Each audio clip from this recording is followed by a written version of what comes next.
Railway के सभी साथियों का मेरे YouTube चैनल पे स्वागत है और आज की वीडियो में हम बात करेंगे आरआरबी एएलपी सीबीटी 1 एग्जाम के बारे में जो हमारे स्टार्ट हो रहे हैं 13 फरवरी से लेके 18 फरवरी तक। तो देखिए इस एग्जाम की स्ट्रेटेजी आपको पहले से बनानी होगी क्योंकि बहुत से स्टूडेंट ये गलती कर रहे हैं जिस गलती के बारे में मैं आपको बताने जा रहा हूँ। तो देखिए सबसे पहले तो मैं आपको बता देता हूँ जो हमारा लास्ट ईयर एग्जाम हुआ था एएलपी का सीबीटी 1 तो उसमें मैथ, रीजनिंग और साइंस और जनरल अवेयरनेस के मिक्स क्वेश्चन आए थे। कोई सेट नहीं आया था जैसे हमारा ग्रुप डी में आया था, अंडर ग्रेजुएट एनटीपीसी में आया था। तो मिक्स क्वेश्चन आएंगे तो आपको हर क्वेश्चन अटेम्प्ट करना पड़ेगा, चाहे बीच में मैथ का हो, रीजनिंग का हो, साइंस का हो या जनरल अवेयरनेस का हो। तो इसमें आपको लेंथी कैलकुलेटिव क्वेश्चन देखने को मिलेंगे, कौन से मैथ के भी और रीजनिंग के भी।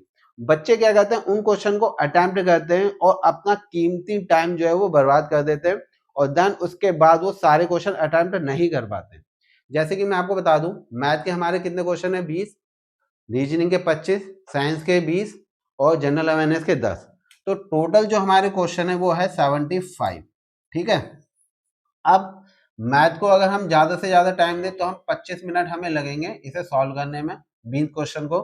रीजनिंग के भी क्वेश्चन सॉल्व करने में हमें तकरीबन 25 ही मिनट लग जाएंगे। ठीक है। तो टोटल हमारे यहाँ पे हो जाते हैं कितने मिनट, 50 मिनट।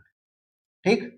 फिर हम मान लेते हैं करंट अफेयर और साइंस को अटेम्प्ट करने में हमें 10 मिनट लग जाते हैं क्योंकि हमें पता है, हमें आता है तो हम टिक करेंगे, अदरवाइज हम आगे बढ़ जाएंगे, सॉल्व करने की कोशिश नहीं करेंगे। ठीक है।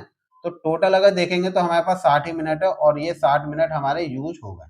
ठीक है।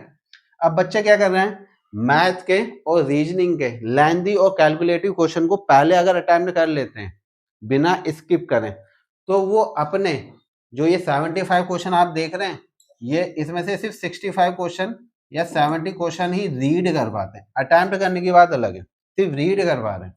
तो आपको क्या करना है, सबसे पहले ये स्ट्रेटेजी आपको बता दूं क्या है मेन, कि अगर कोई भी क्वेश्चन आपको लेंथी लग रहा है और कैलकुलेटिव लग रहा है लेकिन आपको आता है तो उसे मार्क करिए, आगे बढ़िए। उसे आप 2 मिनट अगर दे रहे हैं और हो सकता है कि लास्ट में ये जो क्वेश्चन आपके बचे हुए हैं वो आपके कैसे हैं जो 20 सेकंड में 30 सेकंड में हो सकते हैं, तो वो करना ज्यादा बेटर रहेगा फिर, या वो क्वेश्चन करना ज्यादा बेटर रहेगा जो आपके 2 मिनट ले रहा है और हो सकता है कि अगर उसमें भी कोई सिली मिस्टेक हो गई तो क्वेश्चन हमारा गलत हो जाएगा। जैसे कि हमारा कंपाउंड इंटरेस्ट से लेके कुछ कैलकुलेटिव क्वेश्चन आ जाता है, मतलब ऐसा क्वेश्चन कि आपको सोचना पड़े। तो आपका माइंडसेट पहले से क्लियर होना चाहिए कि ये रीजनिंग का क्वेश्चन, ये मैथ का क्वेश्चन जो है वो कैलकुलेटिव है, ये मेरा टाइम लेगा, मुझे इसे स्किप करना है, तो इसकी प्रैक्टिस आपको करनी पड़ेगी। ठीक है। इससे ये बेनिफिट मिलेगा, जब आप उस क्वेश्चन को मार्क करके स्किप कर दोगे तो जब टाइम बचेगा तो आप उस क्वेश्चन को अटेम्प्ट कर सकते हो। फॉर एग्जाम्पल आपके करंट अफेयर के क्वेश्चन आपको आते थे 5, वो करंट अफेयर के क्वेश्चन आप देख ही नहीं पाए, क्यों? क्योंकि आपका टाइम वेस्ट हो गया था। तो आप ये कोशिश करना कि आप लेंथी और कैलकुलेटिव क्वेश्चन से बचे, उन्हें मार्क करें, उन्हें बाद में आके अटेम्प्ट कर लो जब आपके पास टाइम बचेगा। और जैसे कि मैंने आपको बताया कि हमारे पास ज्यादा टाइम नहीं होगा क्योंकि आपको पता है 75 क्वेश्चन आने हैं और हमारे पास सिर्फ 60 ही मिनट है। तो 60 मिनट में हम सारे क्वेश्चन अटेम्प्ट करें वो भी कैलकुलेटिव क्वेश्चनों के साथ, लेंथी क्वेश्चन के साथ, तो ये थोड़ा सा मुश्किल हो जाता है।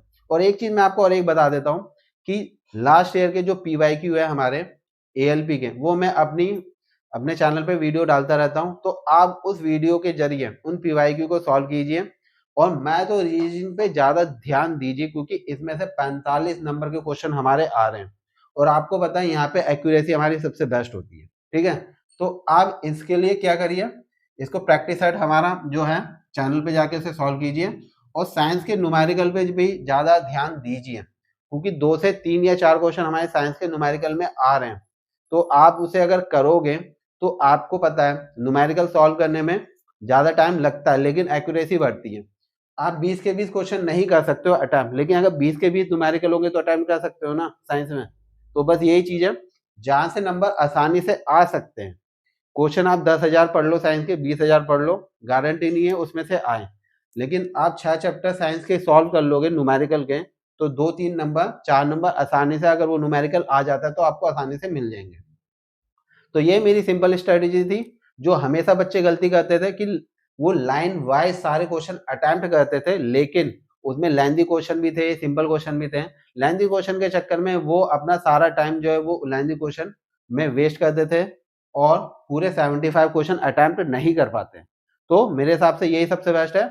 जो क्वेश्चन आपको लेंथी और कैलकुलेटिव लग रहा है उसे मार्क कीजिए और आगे बढ़िए, क्योंकि हो सकता है आपको आगे सिंपल और बहुत अच्छे क्वेश्चन मिले जिससे कि आप ज़्यादा से ज़्यादा क्वेश्चन अटेम्प्ट कर पाएँ, और ज़्यादा क्वेश्चन अटेम्प्ट करेंगे तो आप आसानी से कट ऑफ क्लियर कर सकते हैं। और मैंने मैथ और रीजनिंग के अपने पीवाईक्यू में प्रैक्टिस सेट डाल रखे हैं, आप उसे सॉल्व कीजिए, कमेंट भी कीजिए और लोगों के कमेंट भी पढ़िए कि लोगों ने कितने कम टाइम में कितने क्वेश्चन अटेम्प्ट किए हैं, जिससे कि आपको भी एक मोटिवेशन मिले और आप भी एक्स्ट्रा मेहनत करो। और अगर वीडियो आपको पसंद आई होगी तो लाइक कमेंट जरूर कर देना, दोस्तों के साथ जरूर शेयर करना, और वीडियो देखने के लिए आपका बहुत बहुत धन्यवाद।